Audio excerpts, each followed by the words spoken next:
All right, welcome back, everybody. My name is Lane Hankins. I'm your host. Next to me, we've got Giovanni LeBron. What's up, guys? Great to be on the show. Thanks for having me. We also got Taylor Mentz. Hey guys, glad to be here. Thanks. And Chris Stoynev. What's up, guys? So, what we're doing here today, we're just going to be talking about sports. And we're going to kick things off with the NFL draft just happened last weekend down in Nashville. Does anybody have any first-round surprises? Anybody they didn't think was actually going to get picked as high as they did or even in the first round? I don't know. I feel like Kyler Murray, I heard that the Cardinals were kind of doubting on picking him in the first round. I wasn't completely sure if that was like all the way true, but I did hear it from a couple analysts. And I thought that, for me, it was kind of a bigger surprise that they drafted him in the first round. I thought if they didn't draft him, someone else would. But at the same time, I heard news that Cardinals were thinking about not drafting him, and then he ended up getting drafted. So it was a bit surprising to see that. But at the same time, people have been talking about Kyler Murray being the first pick of the first round. So it wasn't a huge surprise, but it was kind of. Yeah, speaking of surprises, I was really surprised when the Giants passed on Dwayne Haskins. They probably could have gotten him second round, and instead they went for Daniel Jones. And I don't know, that was just really shocking to me. I thought for sure they'd definitely go for Dwayne before Daniel, but Yeah, that was really a surprise to me as well because I'm an Ohio State fan, and I know I'm gonna get a bunch of backlash from all the viewers here because how are you an Ohio State fan? But honestly, the dude comes from Duke that you're picking. That's a basketball school, man. Are the Giants did we miss something? Are the Giants trying to become an NBA team? You get rid of Odell Beckham Jr., honestly one of the best wide receivers in the entire NFL. Okay, Yeah. You have the mouth breather Eli Manning still as your quarterback. Okay, and then you draft Eli Manning 2.0. I get it. Dwayne Haskins comes from a bigger school, a football school. Okay, you're coming from a football school, a more household name. And I don't know, you're passing up on a guy that was definitely going to fix your biggest problem, which is the quarterback position.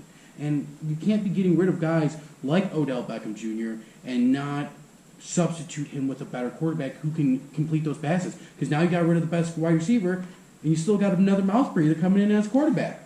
I know their big reasoning for that was the David Cutcliffe connection. He coached Peyton Manning. He coached up Eli Manning. So they're thinking, okay, we can get a pseudo-Manning brother coming back into this organization and potentially leading them to great things. But look what Eli Manning is doing for them right now. He's not producing what he was supposed to be producing. He's not... Eli Manning, I'm sorry, is not Peyton Manning. You're not winning Super Bowls like Peyton Manning does. He's won 2, and Peyton's only won 2. Yeah, but but Peyton Manning has a history of being an amazing quarterback and doing what he needs to do. Eli Manning just seems like he just got a freaking spaghetti arm sometimes, man. Yeah. And I don't even watch the NFL that much, and I know that. I feel like you're right about Eli. He has won 2 Super Bowls, and I give him credit for that. He was, the team can only go as far as the quarterback really takes them. But Peyton Manning was always just much more consistent when it came to throwing the ball. Eli Manning has had tons of interceptions. I know Peyton Manning was really good about taking care of the ball a lot more than his brother was. So I feel like you need to get rid of Eli Manning soon. I feel like he's kind of going downhill from his last Super Bowl that he won. I don't think there's any way that he's going to come back and be that an MVP caliber quarterback again. Yeah, and Dwayne Haskins can just totally come in and just be a bust. That's the NFL. That's true. Anybody can. Yeah. So I'm a big Ohio State fan. You said you were too? OH. Oh, heck yeah. So what do you think? I love Nick Bosa. What do you think about him going to the 49ers? Honestly, I think it was a pretty good move by them. I don't know. I feel like Ohio State players come out and they get drafted by these NFL teams. And I would say besides Alabama, Ohio State players are known pretty well throughout the league. You come from a great program. I know Urban Meyer got in trouble and now he's retiring and all that, but Urban Meyer has an amazing coaching record. He's amazing. We were just talking about the 2008 Florida Gators, and he was the coach for that team that brought an amazing defeat to number 1 Oklahoma, and Urban Meyer runs a great program down in Columbus there. And no matter who you're coming from, you got Ted Ginn Jr. coming out of that school, Troy Smith, all these other guys who have been just legends throughout Ohio State football. So I feel like no matter what, if you're drafting, majority of the time, if you're drafting an Ohio State player, you're getting a solid pick. Yeah. I feel like it's not a bust. Yeah, it seems like everyone notices Ohio State players when they get drafted. Like, that's the big talk on social media, on everything. Like, Ohio State player getting drafted, like, that's the talk. Everyone recognizes that. And that's just kind of the byproduct of what comes from having a good coach at a big, well-known school Successful. that's consistently successful and in the public eye to where everybody can see them. Right. And that's why they've had such good, talented quarterbacks lately. J.T. Barrett, Braxton Miller. Can't think of what his name was, number 12, when they went on that national championship run. And, you know, they just had that successive line of great quarterbacks. Some of them panned out in the NFL, some of them didn't. But when you have that great coaching as well as that public eye looking down at you all the time, you're going to get that. It also really, being part of those like big moments, especially in bigger schools, you have a lot more eyes on you.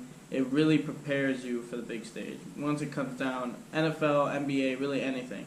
If more people are watching you, you're more likely to succeed in those really heavy pressured situations. Like Lonzo Ball, you could tell that he probably was going to be a bust in the NBA just because he kind of failed to take his team to the national championship. Hey man, don't let LeVar Ball hear you, man. Yeah, I know. He's probably going to show up right now, isn't he?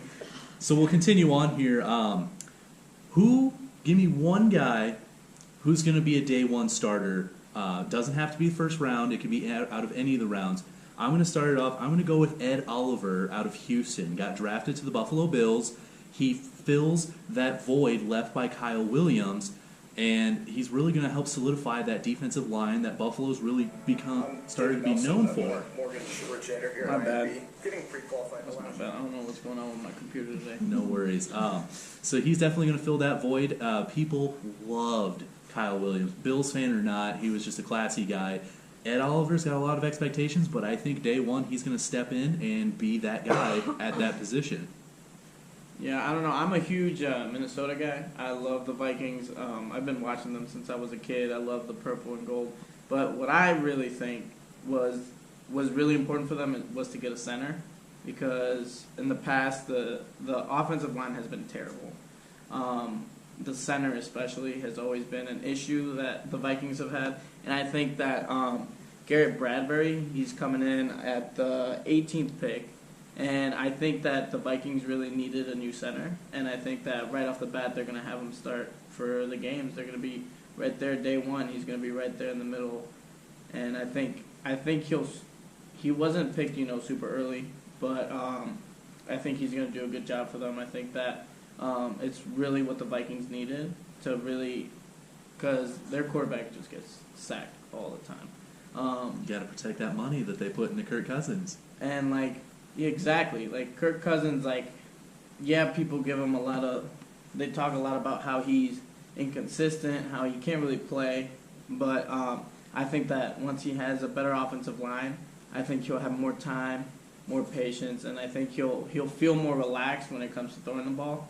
So I think that this is just the first step to really getting into being able to make the playoffs again and hopefully going on a far run.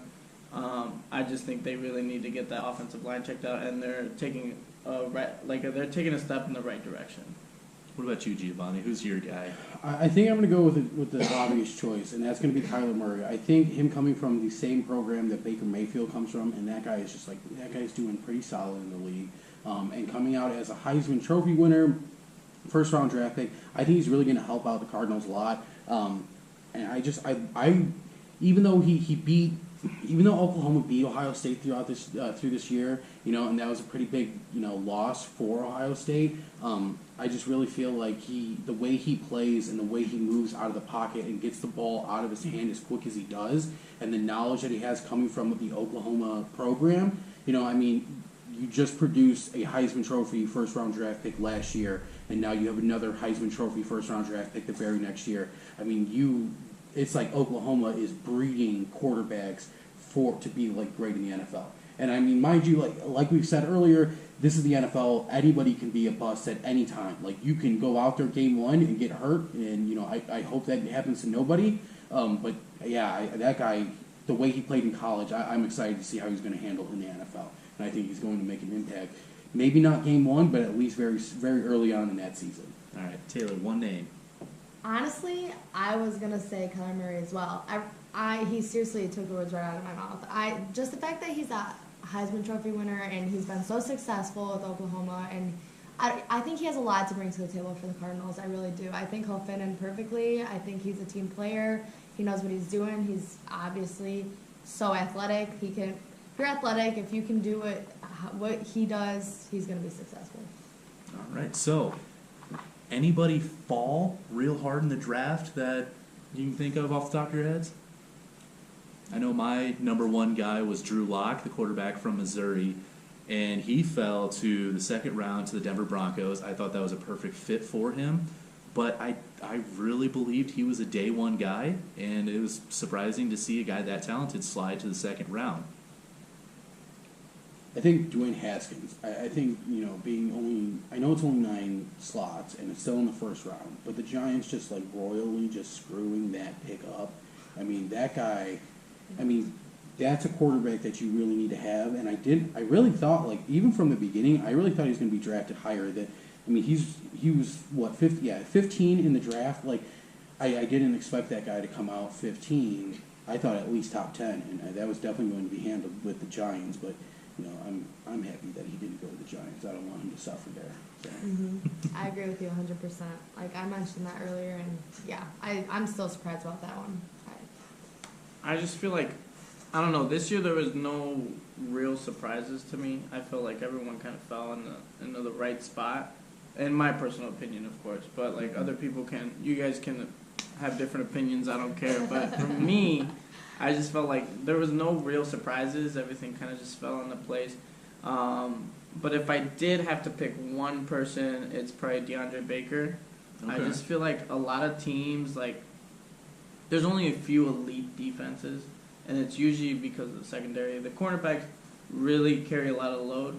If you can't do your job, then you can't really. The defense there's gonna be like a sacrifice in the defense. Once a cornerback loses someone, then they're gone. And I feel like a lot of teams need like a strong cornerback that can come in and really play well for them. And I feel like Baker was one of them. And I just feel like he was so low in the draft. I didn't think that he was too low. I mean, I could have seen him like getting picked up like maybe like 2 picks before that. But at the same time, I feel like he dropped a little bit. But I think he fell in a good place. I think he's in the right situation now with the Giants. Even though the Giants are kind of not doing things very well, trading Odell and everything. I think this is kind of a certain, like, they can go away, they can build their defense a little bit more. I still think that they need to focus more on the offense, but I think that he's going to do well, like, good things for the Giants. And that was definitely a position that suffered in this draft was secondary position players, corners and safeties. Not a whole lot of them were taken. Most of them were taken later on in the draft, second and third round, but that definitely fills a big need for the Giants. So, Chris, I know you alluded to this one already, talking about the Vikings. So we'll go ahead. Taylor, your favorite team, how do you think they did drafting? Well, I thought they did pretty good. Well, who is it to start, just so we know? Ohio State. Or wait, are you? NFL team. Oh, Chicago Bears. Okay. I thought they did pretty well. I do. They got David Montgomery from Iowa State. Sorry, running back. I think that'll help a lot. I always look at the running backs because that's just always been like my favorite type of player. I love the game that they play. I don't know. I love everything about running backs. And with the Bears, that's kind of like their go-to right, thing. exactly. With the Bears, they're running all the time because in the past they haven't had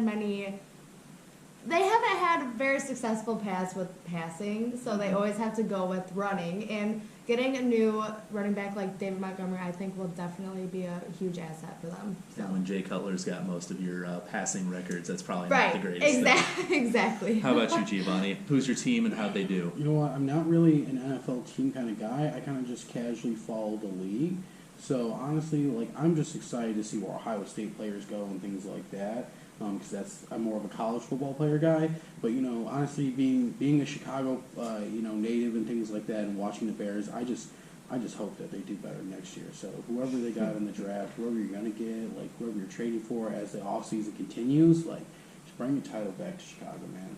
That's it. Like It's been a while. Yeah, it has been a while. Kind of tough to hear that being a Vikings fan. See, and I'm going to keep it in the division up in Green Bay.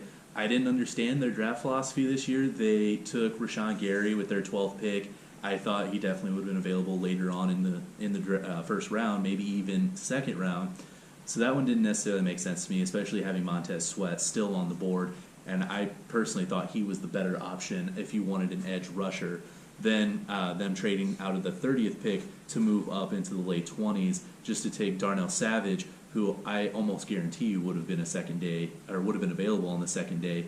Didn't make sense to me either. But going on after those first couple picks, I thought they did pretty well filling needs and filling up the depth chart. So we'll move on here from NFL to real quick. We'll go through the NHL playoffs. So we're into the second round now. Top teams are gone. The Lightning went out. The Pens went afterwards. The Capitals dropped and the Flames dropped. What's going on? Is it just other teams playing really well? Is it the new playoff format? Honestly, the Flames getting knocked out by the Avalanche wasn't really a big surprise. The Flames they're just starting to, they just dipped their toe into the playoff pool here. So I'm not really surprised that they've gotten knocked out.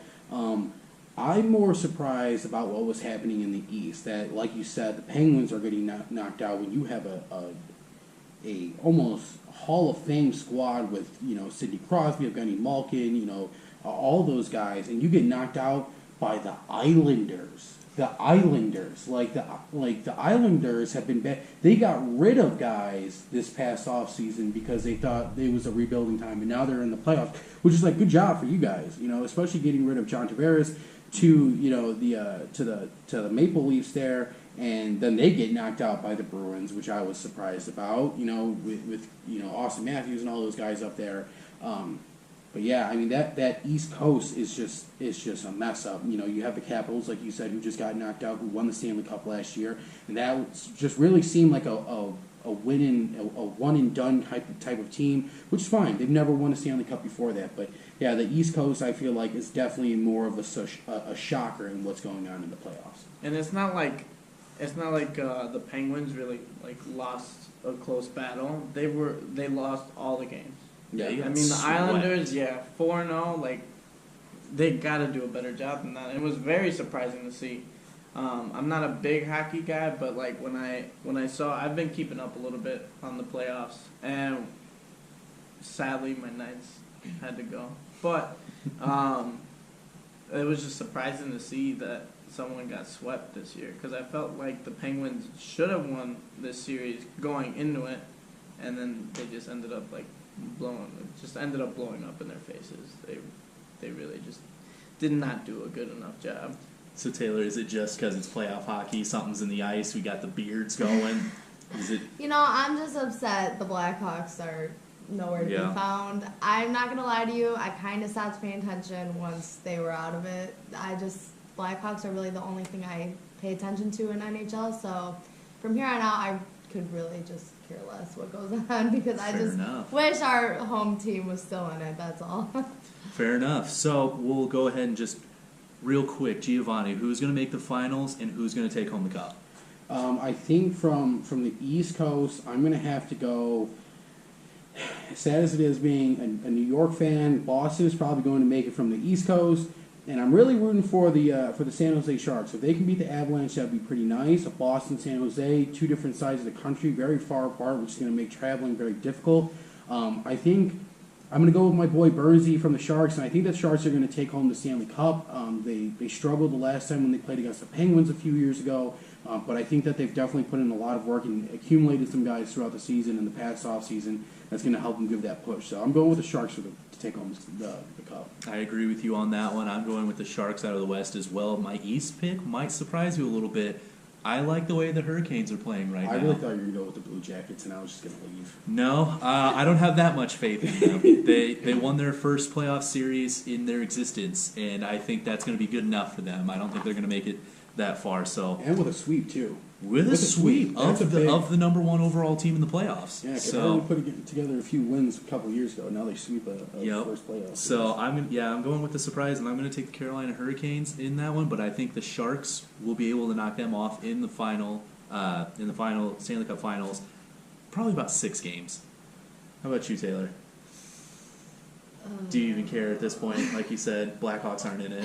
Yeah, I mean, I don't know. Maybe I hate to say this, but I really hate the St. Louis Blues. Okay. But man. it'd be a Okay. little cool to see them go far. I'm not sure how that would go, but They're never invited back to Chicago. I can say that. Yeah, that one might hurt no, you. I do. I really hate them, but I feel like I'm just the most familiar with that team, being that they're always such a rival of the Blackhawks. So I pay the most attention to them out of any. If I were to choose another team, so I mean, I guess that's my only reason I'd like to just see them go far. But besides that, yeah, I don't really care. How about you, Chris? Honestly, for me, I feel like I agree with the Sharks and the Hurricanes. I just feel like the Hurricanes have a momentum kind of going right now. Okay. I feel like they have the best chance of making. They're definitely probably going to make it out of this round.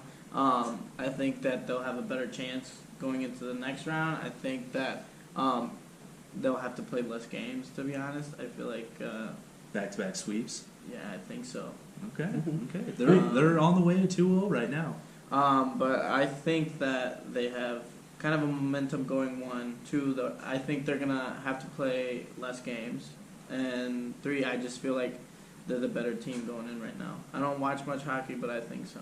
All right. Storm surge is coming. You know what? I think, and now that you guys have mentioned the Hurricanes a little more, it sounds a little ridiculous, but since they've had the real hurricane that happened, it's been a trend in the past few years, and I don't want to make it sound like every big city needs to have like some trauma thing, but it seems like the past few years, if something big happens to your city, the team just has momentum and then wins a championship, or at least makes it there. The Houston Astros won the World Series after the hurricane came and hit there. Boston Marathon thing happened, and then the Boston Red Sox won that.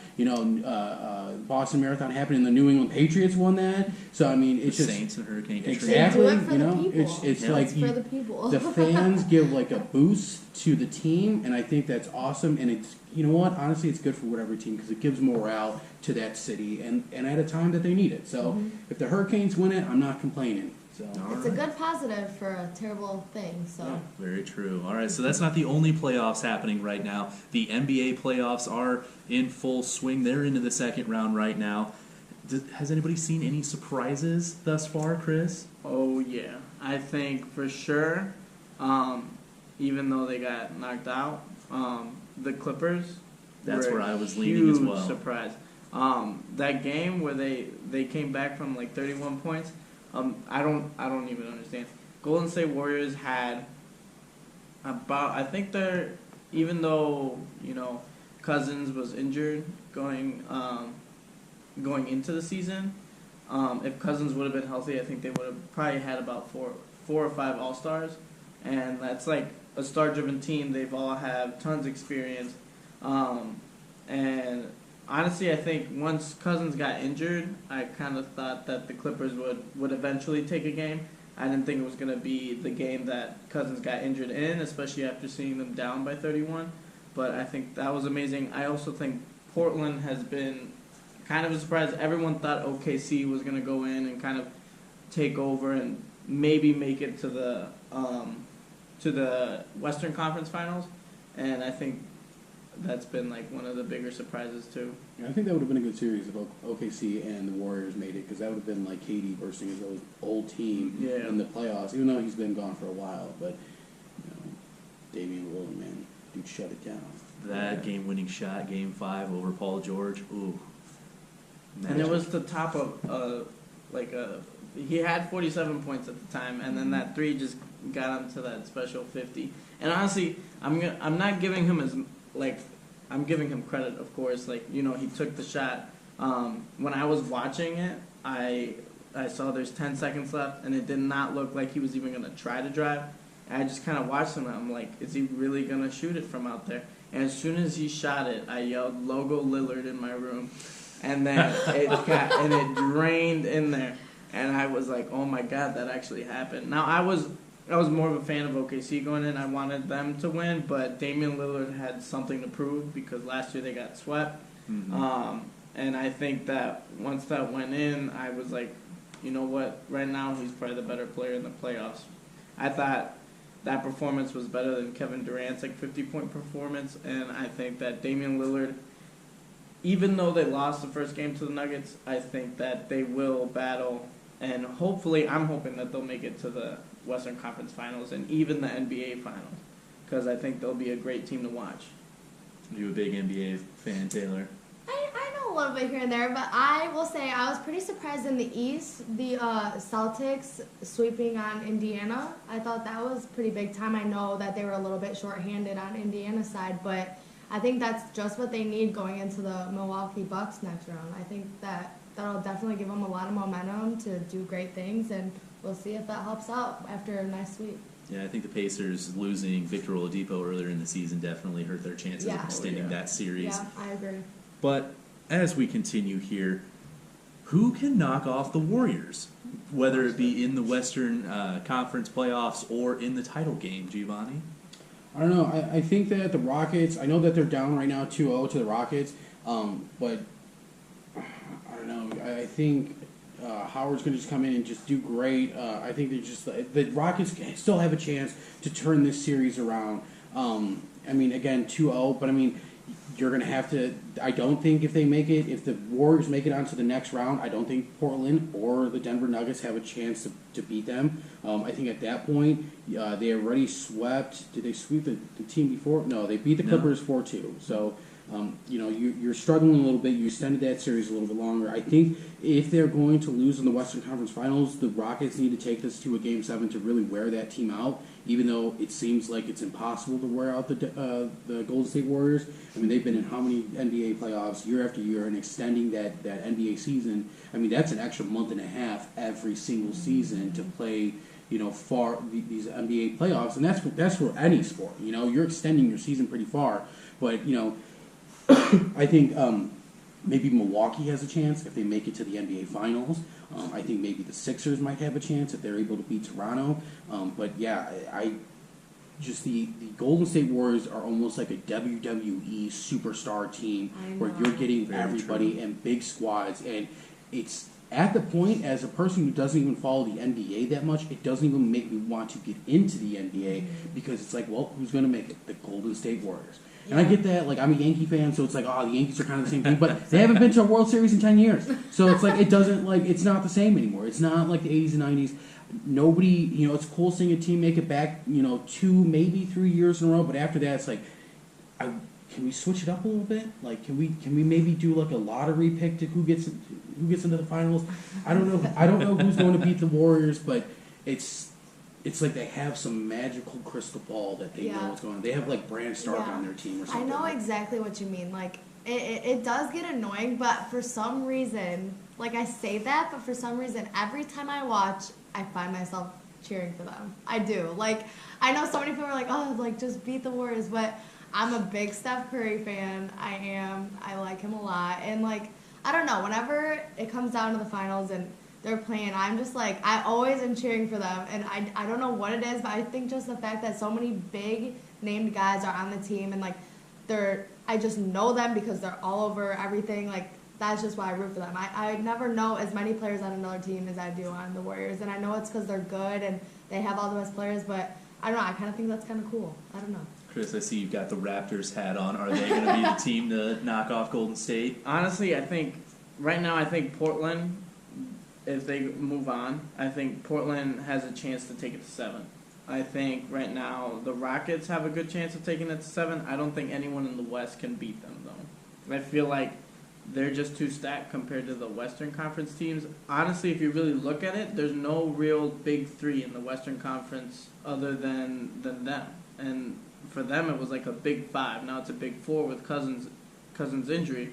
But in the East, you've got, I think, Bucks kind of have one, but not entirely. They're not all stars. They have, of course, they got Chris Middleton, Giannis Antetokounmpo, whatever. I can't pronounce it. And Brook Lopez and Malcolm Brogdon kind of can be like a third, but they're not like all-star caliber players just yet. The Sixers, their big three is Tobias Harris, Ben Simmons. Well, really, it's a big four with Jimmy Butler and Joel Embiid. But their bench is just lacking. They don't really have any bench players. The Celtics, I think, have a decent chance at going at it. I think Kyrie Irving can really go at Steph Curry. Kyrie Irving, when he wants to, he can be an excellent defender. I've seen it before. I think he could slow down Curry. I think Al Horford in the playoffs has always been tremendous. I think Al Horford could probably, stop Kevin Durant from getting into the paint. I don't know much about in the perimeter, but I think that they have one of the better chances. But I do think the Raptors have the best chance. They're the only team that has swept the Warriors in the regular season for the past 5 years. They have a really good big three, which is, of course, Kawhi Leonard, Kyle Lowry, and Pascal Siakam, who surprised everyone. That he did. And I think that he's the most improved player. Adding Marc Gasol really brought on a defender that can really protect the rim. And I think he's just been playing for so many years. He's a former defensive player of the year. He can really bring in that defensive presence that they kind of needed. I think that if they're going to, I think they can make it to the finals. I think if it's them against Golden State, I think they have a good chance of beating Golden State. But I think right now the bench players are lacking a little bit, even though in the regular season they were off the charts. I think that their bench players need to come with a little bit more fire underneath them, and I think that the Raptors could pull it off, but I'm not saying they will pull it off. I feel like no matter what's going on in the West is that they need to push Golden State to as many games as possible to help the East out to beat them. Because I don't, like you said, I don't think anybody in the West is going to beat them. It's just helping out the East to make sure that the Warriors don't win another title. Right. Well, we're running out of time here, so real quick, NBA champion. I'm going to go with the Golden State Warriors because it's an obvious pick, but I would like to see the Milwaukee Bucks beat them. Taylor? Golden State Warriors. Chris? It's for me. As long as Golden State loses, I'm okay with it. But hopefully the Raptors. But we'll see. And as much as I would love to see the Blazers in there, I don't think they're going to get that far. So I'm going to go with the Bucks in an upset over the Golden State Warriors. So for Giovanni, Taylor, Chris, I'm Lane Hankins. Thank you guys for joining us. Have a good evening.